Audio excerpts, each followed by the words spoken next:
Good afternoon, and thank you for joining Shopify's fourth quarter and fiscal year 2022 conference call. Toby Luque, Shopify CEO, Harley Finkelstein, Shopify's president, and Jeff Hoffmeister, our CFO, are with us today. After their prepared remarks, we will open up for your questions. We will make forward-looking statements on our call today that are based on assumptions and therefore subject to risks and uncertainties that could cause actual results to differ materially from those projected. We undertake no obligation to update these statements except as required by law.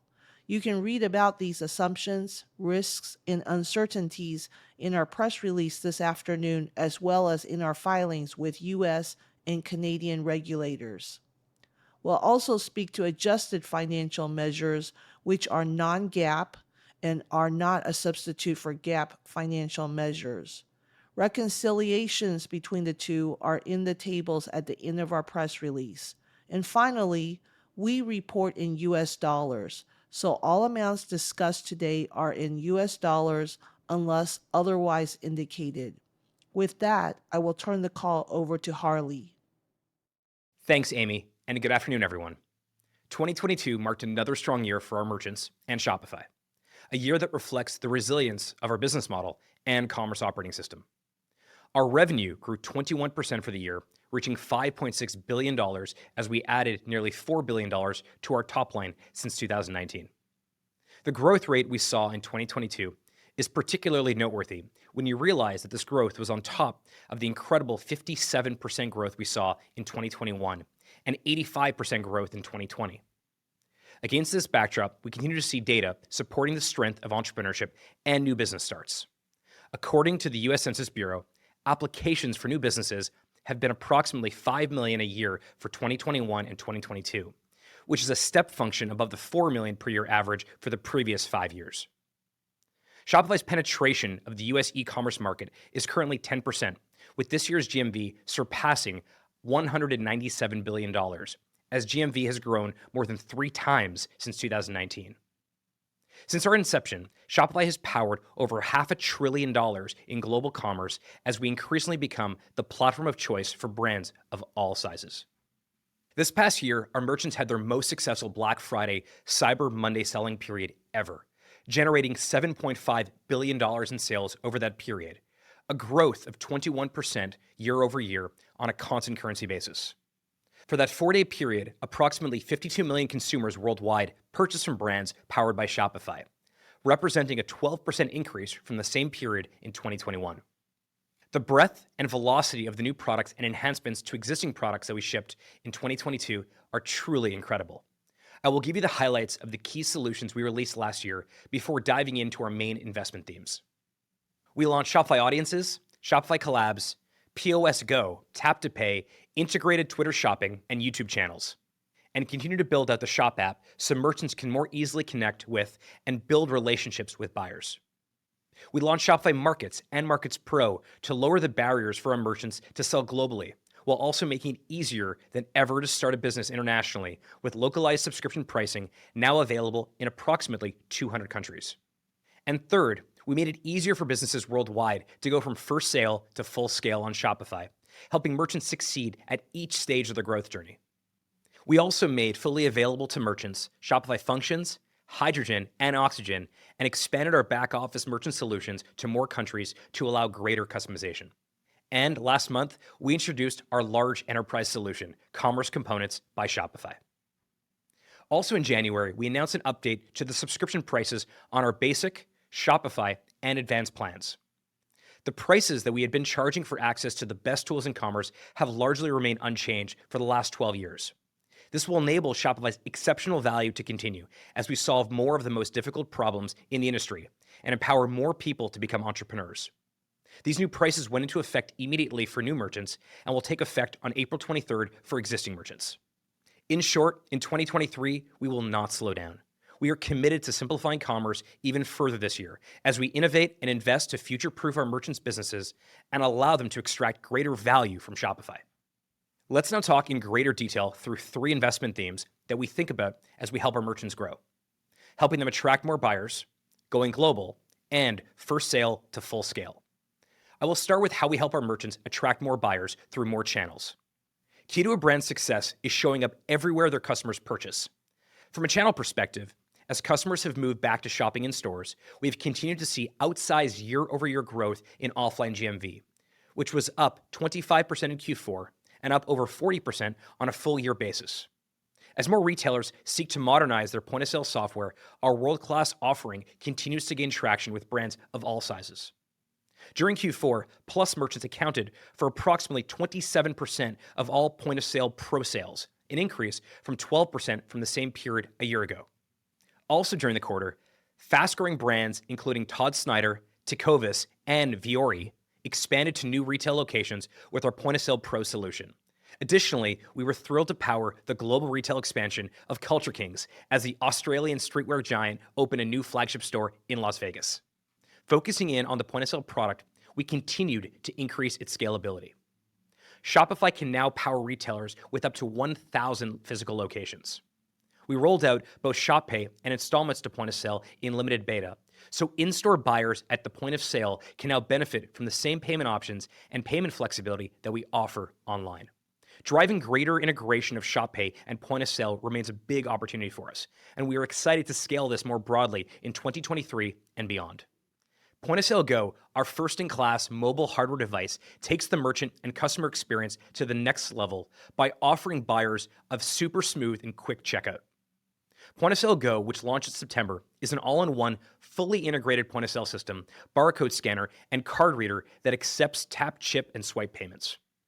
A key selling point of Point of Sale Go is its proprietary operating system, which allows Shopify to control the end-to-end experience on the device, from app updates to permissioning to point-of-sale onboarding. At $399 per device, Point of Sale Go brings incredible value to larger, more complex retailers who are buying these devices in multiples. The initial response to this cornerstone product has been exceptionally strong, and we are excited to drive even greater adoption in 2023. Integrating commerce into more services is another way we can help merchants strengthen their relationship with buyers and discover new customers. The Shop app is an excellent example of how we're helping merchants increase customer lifetime value by deepening their engagement with existing customers while also finding new buyers. Since we introduced the Shop app in early 2020, it has grown from an accelerated checkout and order tracking utility to become an important driver of many of our merchants' business performances. Shop gives merchants new ways to stay connected with their buyers, like in-app offers and notifications when their favorite products are back in stock. In a nutshell, Shop enables a Shopify merchant on their first day to have a storefront in a native mobile app. That's very powerful. In 2022, we shipped dozens of enhancements to Shop, including discounts, an expanded search function, personalized shopping experiences, and embedding Shop Cash, our loyalty program that is currently in early access. With tens of millions using the app every month, we're able to match the right merchants to the right buyers, creating personalized shopping feeds for the buyer segment and a new customer acquisition tool for merchants. Shop is still in its early days, but it's one of the ways we're investing to help merchants win over the long term. A key feature of the Shop app is Shop Pay, our accelerated checkout feature that continues to make commerce better for merchants and buyers alike. With well over 100 million buyers opted into Shop Pay, our accelerated checkout facilitated $11 billion in GMV in Q4 and a cumulative $77 billion at year-end since its launch in 2017. Shop Pay makes for a seamless shopping experience and is one of the main reasons why more merchants of all sizes are adopting Shopify payments. Additionally, Shop Pay unlocks our Buy Now, Pay Later product, Shop Pay Installments, for consumers. As the highest converting checkout on the internet, we want more businesses to benefit by offering Shop Pay to their customers, which is why we've integrated Shop Pay on social services, including Facebook, Instagram, and YouTube. As a result, GMV through our native checkout integrations with our key partners more than doubled over Q4 last year. As part of helping our merchants attract more buyers through more channels, we launched Shopify Audiences in early access in May as an essential feature for our Plus merchants. As we continue to enhance audiences, in Q4, we expanded the scope of audiences to support merchant objectives across the marketing funnel, from expanding reach to driving more conversions. We also launched audiences for Google during the quarter, allowing merchants to reach high-intent audiences from their own store across YouTube, Google Search, Google Display Network, and Gmail. Within our February 9th editions, we announced the launch of Audiences for Pinterest, which operates similar to the Meta integration, where Plus merchants can use the tool to find high-intent buyers across Shopify and upload to Pinterest for better targeting. With these partnerships, we continue to invest in marketing platforms where merchants are actively looking for their buyers. Most importantly, merchants are telling us how much they love Audiences. In Q4, luxury fashion designer Jonathan Simkai turned to Shopify digital marketing partner Maison Market for help.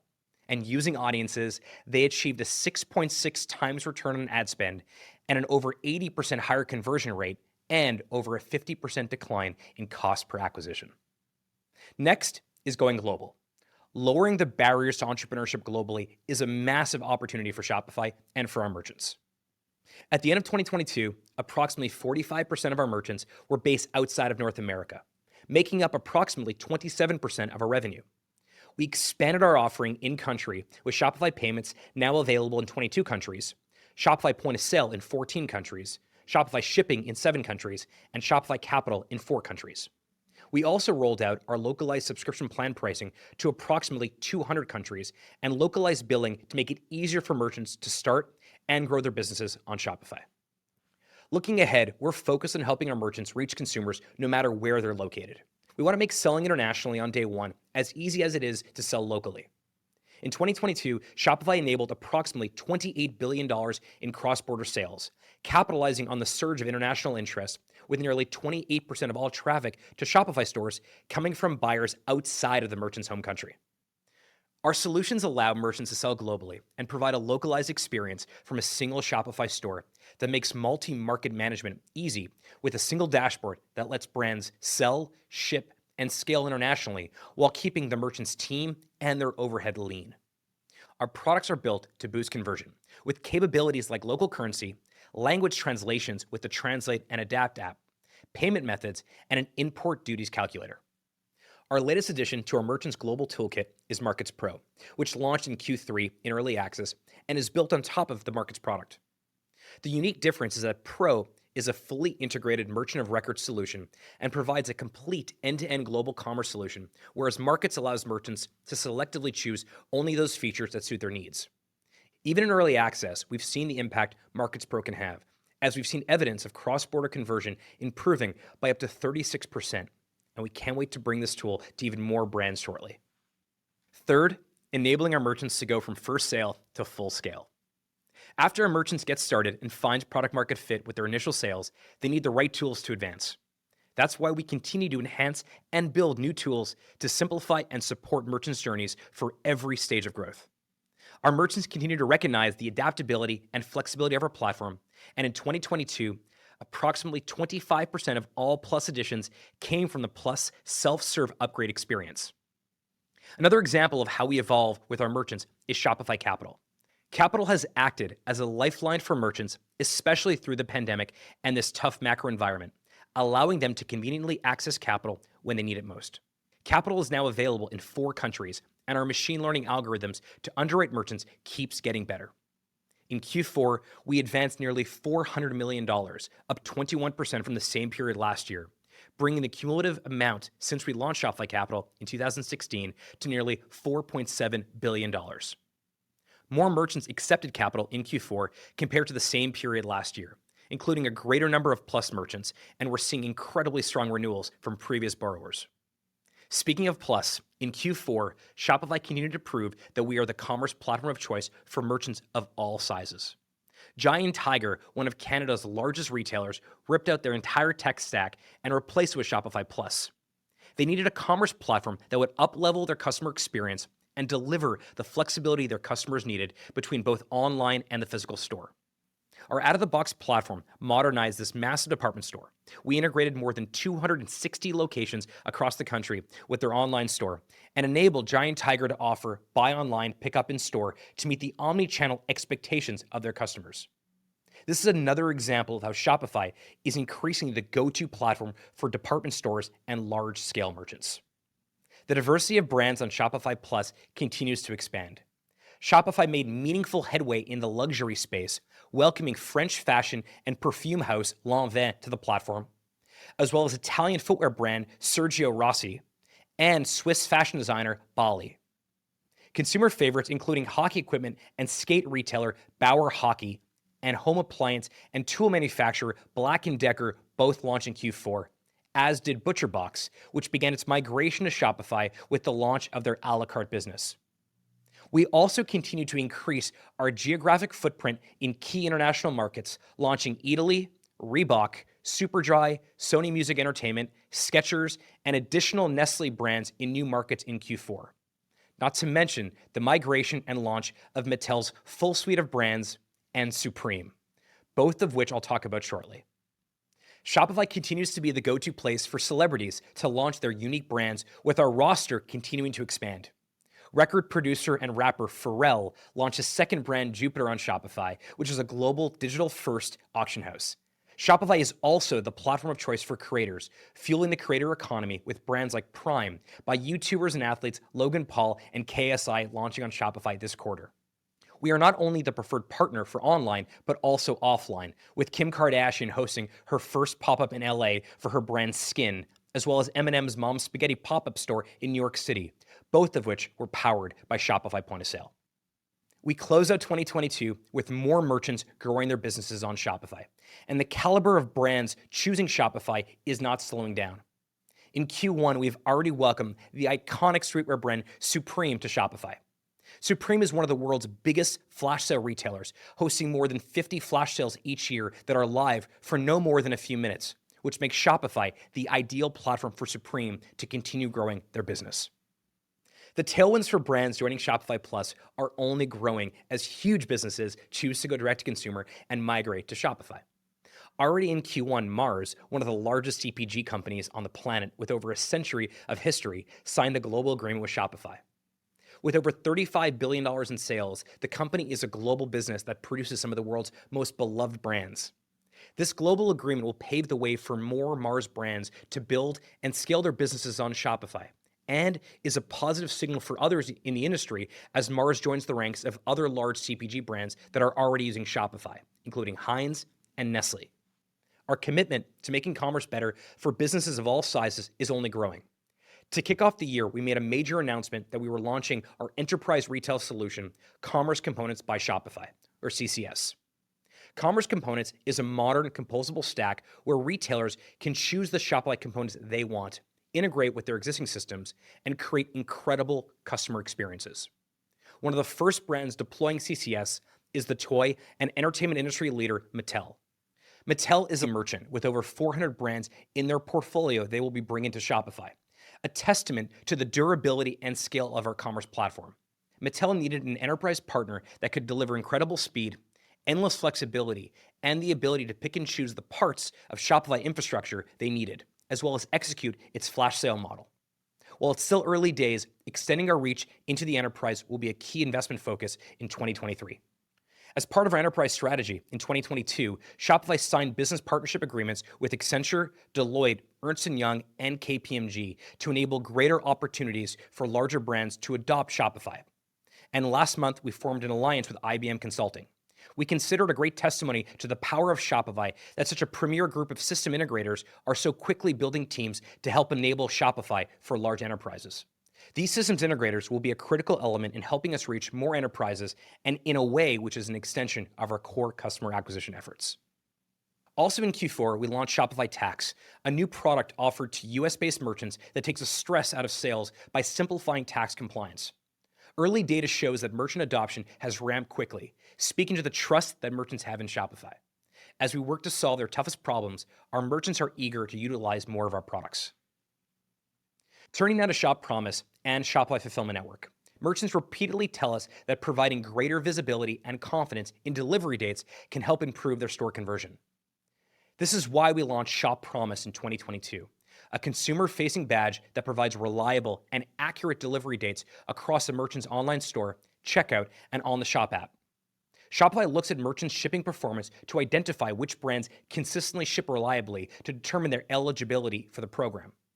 Merchants in the program have seen up to 25% increase in conversion rates. As part of our additions released last week, we are working to expand Shop Promise to all eligible US merchants over the next few months.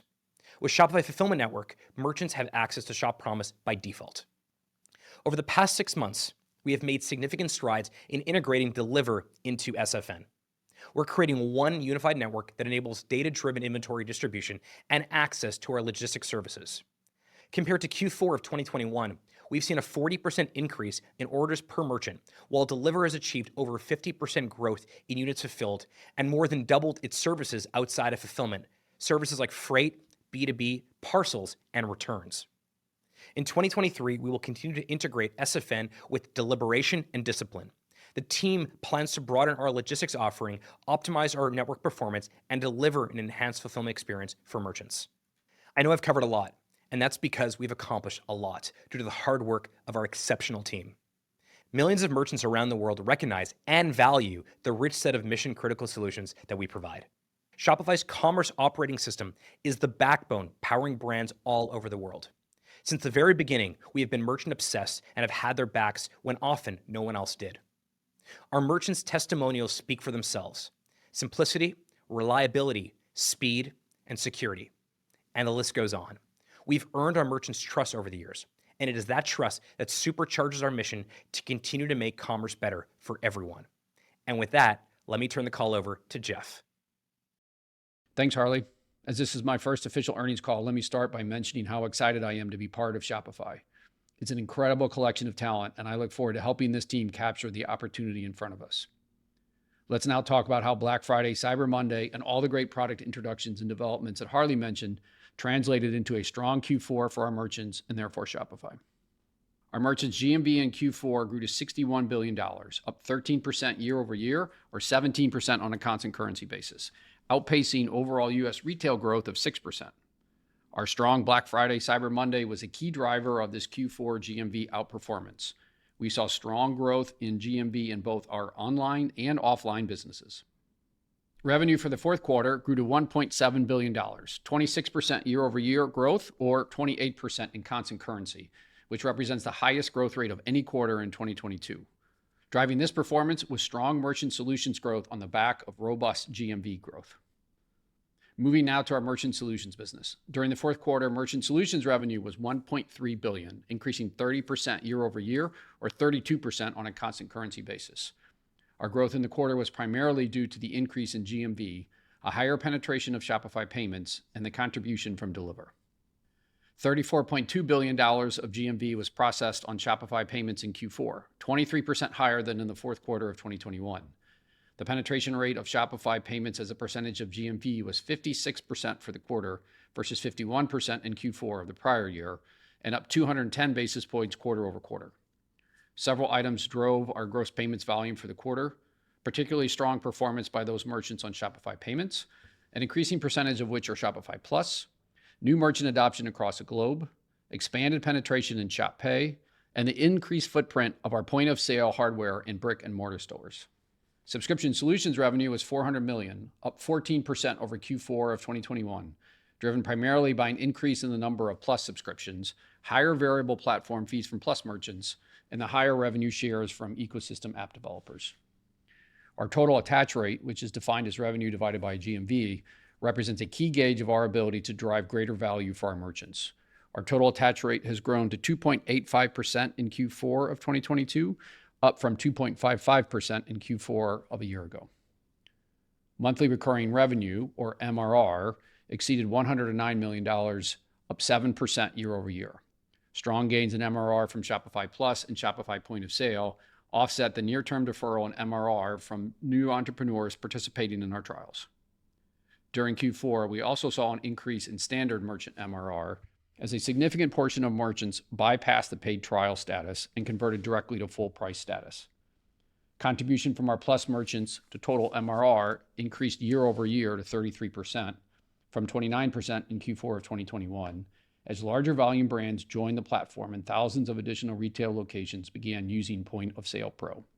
As we mentioned in our Q3 call, merchants participating in our onboarding trials are immaterial to our MRR until they convert to one of our fully paid plans. Early signals from these trial experiments have shown encouraging positive increases to merchant engagement. These trials help us attract more merchants and provide merchants a better onboarding experience that gives them additional time to unleash the power of our platform to drive their business. For 2022, our MRR per merchant remained relatively consistent with 2021, excluding those on our free and paid trials. We expect to see some incremental benefit to MRR in 2023 from the pricing changes we announced last month. Gross profit was up 15% to $799 million, and gross margin was 46% for the quarter. Compared to our Q4 of 2021, gross margin was primarily affected by the dilutive impact of Deliver.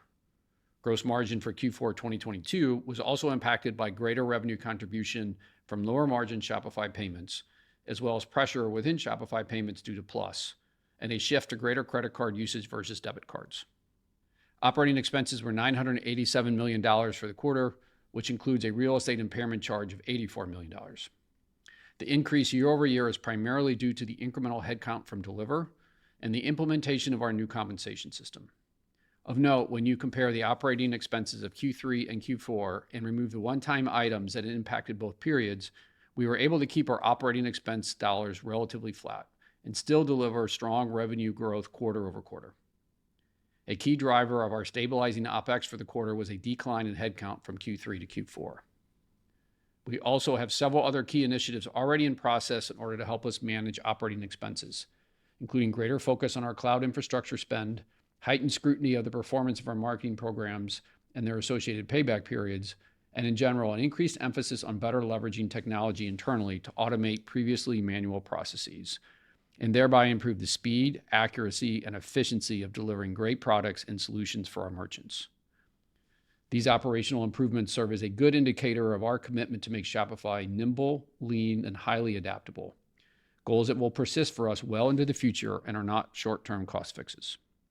Stock-based compensation for Q4 was $142 million compared to $98 million for the same period a year ago, primarily driven by Deliver and higher headcount. Adjusted operating income for the quarter, excluding the real estate charge, was $61 million. The decline compared to Q4 of 2021 was primarily a result of lower gross margin year over year and higher operating expenses, driven primarily by increased compensation expenses, including our employees' shift to more cash versus equity for their total compensation.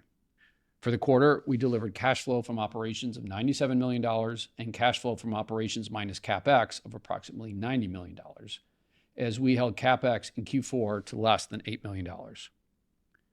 Turning to our balance sheet, our cash and marketable securities balance grew sequentially from Q3 up to $5.1 billion as of December 31st, largely as a result of cash flow from operations in Q4. To recap, we delivered strong fourth quarter financial results. We grew revenue 28% on a constant currency basis, and our total attach rate increased to 2.85%. We held our operating expenses essentially flat from Q3 to Q4, excluding one-time charges, and delivered cash flow from operations less CapEx of $90 million. Turning to 2023, I'd like to spend a moment talking about two key items affecting our profitability expectations this year: our compensation leveling exercise in 2022 and the expense run rate of Shopify Fulfillment Network following our acquisition of Deliver. Starting with our new compensation framework. Along with enabling our employees to allocate their total compensation split between cash and equity, we also changed the overall compensation system to be better aligned with the market. We went through an extensive benchmarking exercise to help us make sure that within Shopify, the right people are getting paid the right amount. This process resulted in higher compensation expenses starting in September of 2022, primarily in R&D. Given the timing of when we initiated these changes, the year-over-year comparability will be impacted during the first 3 quarters of 2023. Moving to the Shopify Fulfillment Network. We currently expect SFN to be a headwind to gross margin and a significant contributor to operating expenses in 2023. This impact on year-over-year comparability will be most prominent in the first half of 2023, given that the Deliver acquisition closed in July 2022. Before I turn to our outlook, let me first make a few comments regarding the macroeconomic backdrop and its implications on Shopify. Our perspectives on outlook assume that inflation remains elevated, pushing consumers to discounted and non-discretionary purchases. As mentioned previously, we had a strong Black Friday, Cyber Monday, and continue to outperform the broader e-commerce market, but we are mindful of the environment in which we are operating now. Let's turn to our outlook for the first quarter of 2023. First, on revenue. We historically have experienced a sequential seasonal decline from Q4 to Q1 due to the strong holiday selling season. We anticipate a similar trend this year and expect Q1 revenue to grow in the high teens on a year-over-year basis. We expect Q1 gross margin to be slightly higher than our gross margin for Q4 of 2022. Overall, the same factors that impacted our gross margin in 2022 are expected to continue in Q1, including the annualized impact of the Deliverr acquisition and the continued growth of Shopify Payments. We believe that our Q1 operating expenses will be up in the low single-digit % versus our Q4 2022 operating expenses when excluding the one-time charges that we had in Q4. Stock-based compensation for Q1 is expected to be in line with Q4 of 2022. Finally, we expect that capital expenditures for Q1 will be in line with what we spent for the full year of 2022. In closing, 2022 marked a year where Shopify introduced several significant new products and product enhancements, and we look forward to those solutions adding more and more value for our merchants. We delivered strong financial results for the year. We recognize a challenging macroeconomic backdrop and are focused on carefully balancing our growth investments with strict operational discipline. We remain enthusiastic regarding the strength of our merchant solutions and the value that they will bring our merchants and therefore our investors. I'll now turn it back to Amy and open the call for any questions. Thank you, Jeff. We will now open the call for your questions. Please use the raise hand feature in Zoom to ask your question. If you are dialing in by phone, you will need to press *9 to join the queue and *6 to unmute yourself. Thank you in advance for limiting yourself to one question. With that, our first question will come from Richard Tse at National Bank of Canada. Please go ahead. Hey, thank you. Clearly you have a lot going on here, and you've got a ton of vectors of growth when it comes to opportunity. If we were to step back a bit, how would you rank your kind of biggest priorities here over the next 12 months?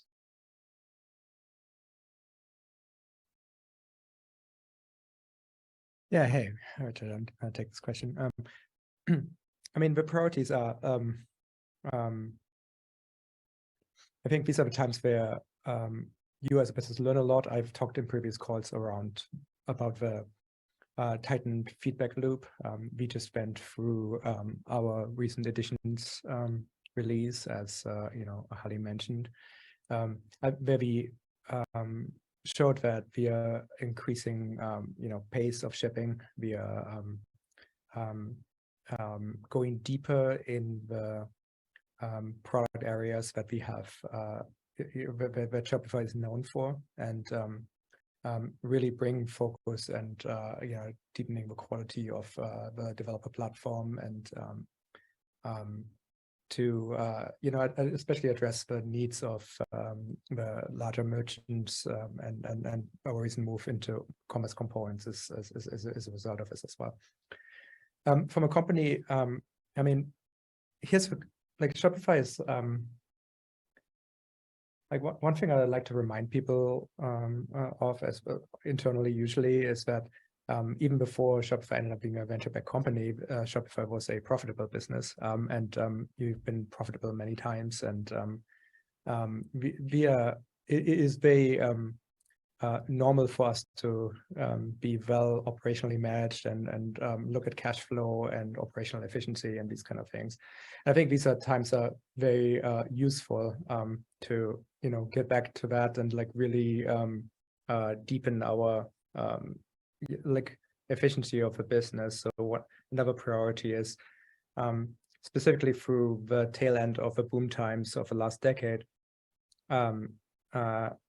we grew along a couple of vectors where now we can bring in automation, which will help a lot. And I think these are the kind of things that make up businesses a lot more,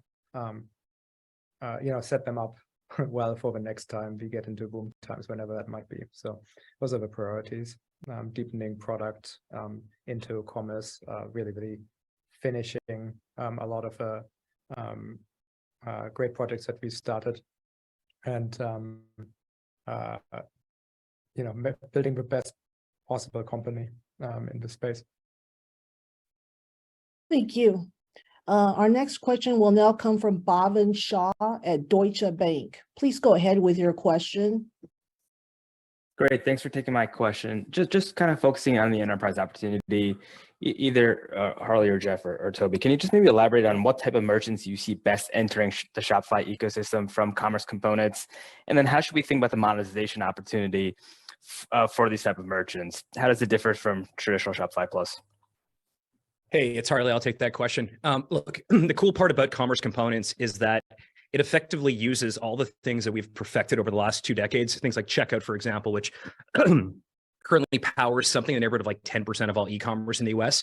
But it allows these very large merchants, these large brands, these established brands to combine the best parts of Shopify with things that they already have in-house. And I mean, from a business perspective, it allows us to expand our market because we can go further up the stack of large enterprises. But it also does the thing that we think we're best known for, which is we provide flexibility. So whether they, things like storefront or the checkout or, the data and compliance or shipping infrastructure, they can pick and choose the things that they need and combine them with the things that they already have. And so we think that it becomes frankly, it becomes a mistake not to use commerce components if you're a modern, large-scale brand who wants to future-proof your business. The cool part also is that post-launch in early January, the response and the level of interest has been has been really great. And I think part of it is that a lot of these large enterprise retailers and merchants are used to working with these legacy systems that are not flexible, that have massively long integration times, and we can get them up much better, much faster, and they can have something that will continue to evolve over time. So in the case of Mattel, for example, who was one of our launch partners for commerce components, they have 400 brands in their vault. They want to be able to take these brands and get them up and running fast, but they also want to be able to do things like massive flash sales on Mattel creations, or be able to launch, new functionality around some of their Hot Wheels or Barbie sites. So we think this is an opportunity for us to go further up market even than Shopify Plus. At the same time, I mentioned this in my opening remarks, but Shopify Plus continues to really do well. We're not only seeing merchants automatically upgrade on their own from our core product and our core plans to Shopify Plus, but we're also seeing other brands leave existing platforms to come to Shopify Plus as well. So they come to us for Plus, they want everything that Shopify offers, whereas commerce components, they can pick and choose using this composable commerce stack. And we think it'll be really interesting for us to see who we're able to bring on. But so far, the response and the reaction from the enterprise market has been incredible. Our next question will now come from DJ Hines at Canaccord. Please go ahead with your question. Hey, thanks for taking the question. Toby or Harley, I wanted to ask about your relationship with Amazon. I'm curious how that's might be evolving, and how are you thinking about managing relationships with merchants and agencies that are interested in using Buy with Prime? It's Harley. I'll take that question. Look, we've said this before, but anything that's going to make our merchants more successful, help them sell more, help them to convert more of their browsers into shoppers and buyers, we think is a great thing. We have a long history of partnering with technology companies. PayPal, for example, was something that many years ago we integrated with because we thought it would help our merchants sell more, and we continue to integrate with PayPal. When it comes to Buy with Prime, we think any company that's going to make their infrastructure available to merchants to sell more is a great thing. We like it. We're in talks with Amazon now to make that work, but it has to be done in a way that we think is important for merchants to have a relationship with their end consumer. And so there's no update at this time. We're still talking to Amazon about that. But again, anything that's going to make our merchants' lives better and make sure their business is future-proof, new technology that comes out, we want to make available to them. Thank you. Our next question comes from Keith Weiss at Morgan Stanley. Please go ahead with your question. Thank you for taking the question, guys. I was hoping to get a clarification. Toby, it sounded like because it's a weaker macro environment, you guys are going to focus more on efficiency and profitability. When I look at the Q1 guidance, honestly, I'm not sure if that looks for profitability. Like you had a nice profitability in Q4. If I think about like high teens, 18% revenue growth, 3% sequential growth in operating expenses, I get back to a loss position. Like, so how should we be fundamentally thinking about sort of that balance of growth and profitability specifically for 2023? Are you guys planning on running the business profitably for the full year? Yeah, sorry. Thanks for the question and the clarification. I was making statements that are more direct, directive than guiding. profitability is a consequence of growth and efficiency combined over time. I don't look towards quarters. I'm trying to build the ideal company. And the main thing, comment I wanted to make was that, I do think that that companies have to, companies are swimming in the waters of a market and are definitely affected by them. To play the game that's currently on the best, you actually have to change your behavior quite a bit. In boom times, there's a certain behavior that looks best and that allows you to get the most out of it. And to some degree, you're actually necessitated to some behavior because of what everyone else does. If in growth times with cheap credit, there's a certain way to play this in an ideal way. I think that in the more recessive times, we might not. I'm not making a statement about this being a recession, but I think in these times, the conversation, the feedback loop lends itself much more towards trying to figure out how to be the best company given the opportunity that's really in front of you. And I believe that over time, profitability will take care of itself if this is the kind of type of company you're building. And I think I intend to. I think Shopify has played the boom games. Ideally, I intend to have Shopify play the more recessive times as similarly well. I just want to add to that, just in terms, one thing that I think a lot of you that have been studying the company for a while know is that one of the best traits, one of the best qualities about Shopify is our ability to navigate through different macro environments, different consumer trends, different business changes. Pre-COVID, you saw us operating with a particular efficiency, but also a particular eye on growth. During COVID, when things shut down, we went to work to help merchants move online. We also simultaneously during COVID, went to work on building the greatest point of sale product because we knew at some point post-COVID stores were going to reopen. And once stores did reopen, we went hard in replacing all those legacy systems with ours. So I think we've always operated well in any environment, but that flexibility, we can adjust to that. And I think economic environments like the one we're in right now potentially is when merchants need us most. Shopify lowers the barrier to entrepreneurship and we're packed with value. Just to repeat something Toby said, because it's very important. We were not raised in venture capital like a lot of other companies were.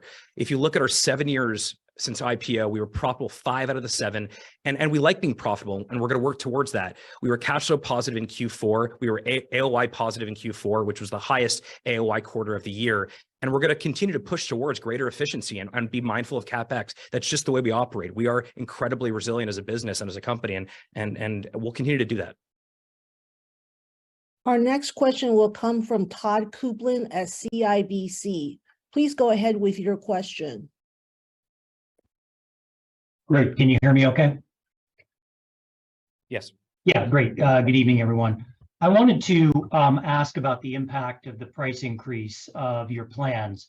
Obviously, it's not going to impact Q1 very much. So if you could give us some color on that and the expected cadence through the year, that'd be great. Thanks a lot. Sure. It's Harley. I'll take that one again. Look, our planned pricing has pretty much remained unchanged since I got here 13 years ago. In the same time, we've added significant value to our subscription offering and to our merchants, and we want to keep making commerce better. And so I think the pricing increase reflects, a fair value exchange, but it also allows us to keep solving really, really tough problems and empower more people to become entrepreneurs. And so, it's still early days. We're watching this closely, but I think people view Shopify as incredible value, whether you're just getting started or you're a much larger merchant on Plus or CCS. And so, again, the value to cost ratio across every single Shopify product and Shopify plan is very much on the side of value. And so I think merchants understand it. And I think that the merchants that pay for Shopify every month believe they're getting incredible value from us. Our next question will come from Tim Chodo at Credit Suisse. Please go ahead. Great, thank you, Amy. I want to talk a little bit about the Shop Pay accelerated checkout button. So the penetration gains clearly impressive, now approaching about 20% of GMV. I want to touch on two minor items or quick items. The first one is the 100 million number that you mentioned in terms of the opted in. Could you talk a little bit about the percentage of those, or maybe just give a number that, or a rough directional number that are more of a monthly active user? And then the second part is around, yes, you've mentioned using Facebook, Instagram, et cetera, going off platform with social platforms. But what about the possibility of the Shop Pay button appearing on other non-Shopify merchants, meaning traditional, maybe enterprise retailers that are not working with Shopify? It's a great question, specifically, I guess, because Shop Pay is becoming consumers' favorite way to check out, and we won't go into any more details just in terms of the exact numbers, but we did disclose that 100 million buyers have opted into Shop Pay. We have now seen about $11 billion in GMV go through Shop Pay in Q4 alone, cumulative of about $77 billion since its launch in 2017. So we know that consumers really love it. We know merchants really like it because it increases speed and increases conversion rate. And so, in terms of what we're going to do in terms of our focus for 2023, we want to make it easier as possible for more merchants and more consumers to use it. In terms of moving beyond just Facebook and Instagram and buying Google, and we rolled out Shop Pay on YouTube as well in Q3 of 2022. We'd like to see it in more places, and we're now working towards that. But I think so far, Shop Pay GMV increased 43% year on year in Q4. It is now the #1 accelerated checkout across the entire Shopify platform for millions of merchants. So we think that we have a real opportunity to continue to put that in more surfaces. And again, the more places that have Shop Pay, the more merchants make money, and we like that. So you'll see more Shop Pay in more places. Our next question will come from Clark Jeffries at Piper Sandler. Please go ahead with your question. Hello, thank you for taking the question. I wanted to ask for an update, some learnings on the changes you made to the sales funnel with the rollout of free and paid trial experiences in the second half of last year. And I think in the broader context of the pricing change, maybe you can help us understand where we're at in terms of demand or merchant growth in the non-plus category. Do you see that as improving in the coming year, stable, or slowing? Yeah, so we've been a couple things, and I mentioned this in my remarks. I mean, we have a starter plan we launched in June, which replaced the existing light plan, so make it much easier for aspiring entrepreneurs to get up and running on Shopify and test if they have product market fit. We like that because it opens up the funnel for more people to try their hand in entrepreneurship. We also did international initiatives. We did a localized subscription pricing and then local currency billing, again, because we want to take advantage of what we're seeing as demand from international countries. And so, we think on the localized pricing, it better aligns pricing with our most popular plans, and we can offer that in, as I mentioned, 200 countries. It really, the impact of that is mostly on the Shopify plan and the basic plans. So that again is our desire to expand how many people use Shopify and where they're coming from. In terms of the free and paid trial, it allows us to get more merchants trying, playing with Shopify. Again, the idea is we're not changing physics here. Not every merchant will be successful, but the key for us is that we want Shopify to be the place that everybody goes to start a business. Some of those businesses won't succeed, but the ones that do, and it's in our investor deck on our investor site. The ones that do succeed stay with us indefinitely. They take more and more of our merchant solutions. I mean, we haven't even got a chance really to talk about our attach rate, which is almost 2.85% this year relative to 2.55% last year. I mean, that is a proxy for the value and the amount of services and products our merchants use. So all of these, whether it's the paid trial or it's the international initiative or the starter plan, we want to get as many people using their hand at Shopify as possible and ensure the ones that are successful become large merchants in the long run. And those things reflect that opportunity for us. Our next question will come from Michael Morton at MoffettNathanson. Please go ahead with your question.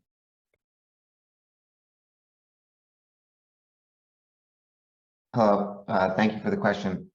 With Deliver integrated and CapEx being deployed on SFN, I was wondering if you could share how you view your return on investment for the money that's going to be allocated in SFN going forward. And I do appreciate that there's a lot of moving parts behind that.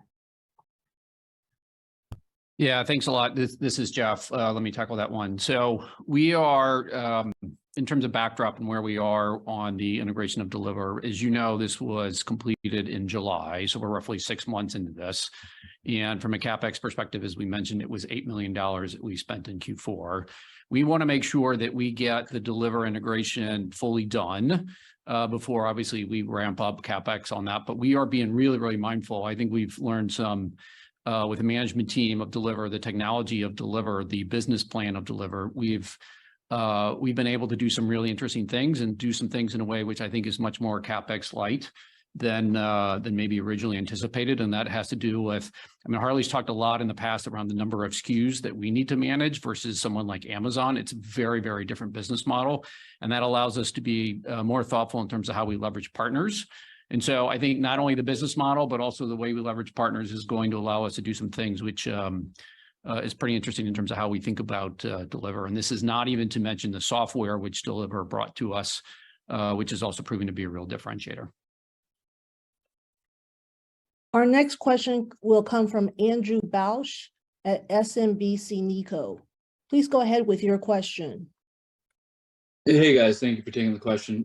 Just want to get a sense of your guidance philosophy, or not guidance, but the commentary you've made around 1Q, what you kind of seen, quarter to date, and how have you kind of built to that high teens number? Because when we kind of consider, some of the initiatives that are clearly showing momentum, it came in a little bit lighter than what we had anticipated. Yeah, let me start with that one. Reminder, of course, one is our seasonally low quarter. We still feel very good, and you alluded to the new products that we introduced last year, and we feel really good about the solutions we had with our merchants, including all the additional solutions that we unveiled last year. And as you know from our commentary around Black Friday, Cyber Monday, that was a very good weekend for us. And overall, when you look at Q4, we definitely outperformed well the market in terms of comparing our results versus the broader e-commerce market. That said, we're also mindful of this macroeconomic environment, and that's just a simple reality of where we are right now. But in terms of our own solution, in terms of our own business, we feel really, really good about what we're doing. We have time for 2 more questions. Our next question will come from Samad Samana at Jefferies. Please go ahead with your question. Hi, great. Thanks for taking my question. So I wanted to follow up on adding new merchants, and we've been listening to the commentary, but I just how should we think about maybe the different portions of the top of the funnel, the amount of leads that are coming in that are trying the product, and then just how are you thinking about merchant growth in 2023, especially as we think about in the context of the last couple of years where we've had some very, very strong years and then some tough comps against that? Just what's the company thinking as far as bringing new merchants onto the platform, and what are you assuming? Thank you. I mean, there's the part about Shopify's business model that I think at this point is that there are these on-ramps into the company, into using Shopify. And historically, the main on-ramp was small businesses in English-speaking countries. What we've seen over the last couple of years, and I think what the results provide for the last few years, is that we now have multiple on-ramps in. We have new merchants coming in, just use Shopify Plus now with CCS. That'll be a new on-ramp. We have now merchants coming to us primarily for point of sale. I mean, now that point of sale can now power 1,000 retail stores, there are merchants that come first and foremost for point of sale and then expand to online store as well. Whether it's international markets or it's new verticals, the idea is to simply be the best product out there, the best value, and the best thing you can use to get up and running and then to scale. So just in terms of where these merchants are coming from, it isn't just one single vertical or one single type of merchant anymore. All these on-ramps continue to expand, and every time we add a new type of service or product, that creates a new healthy on-ramp for us in. So, I mentioned in my prepared remarks, in the last 2 years, we've seen a record number, at least in the US, of new business registrations, and we think that's going to be good for Shopify. But beyond just simply the US, we also are targeting merchants across a whole different bunch of geographies and in different sizes, and that will lead to more merchants. But the important nuance here also is that if you think about just merchant count on its own, it doesn't really reflect the growth of the company. If you think about Supreme or you think about Mattel or Black & Decker, these are single merchants, of course, but they bring obviously a lot of GMV with them. They take a lot of services with them. They take a lot more of our products and solutions than simply a small business. So I encourage you to think about the company's growth, not just simply in merchant count, but merchant count and GMV, and especially our attach rate, which really does reflect the amount of value that our merchants are taking and their usage of those products. And our last question today will come from Ken Wong at Oppenheimer. Please go ahead with your question. Great. Thank you, Amy, for squeezing me in. Just a quick question for you, Jeff. As we think about OpEx, I guess first, how much of the RIF impacted the 4Q operating expenses? And then you mentioned low single digits up in Q1. Is that the right way to think about the pace of spend in Q3 through 4? Well, you alluded to the reduction in force that we had earlier in the year, but also keep in mind that in the latter half of last year, we added the employees from Deliver.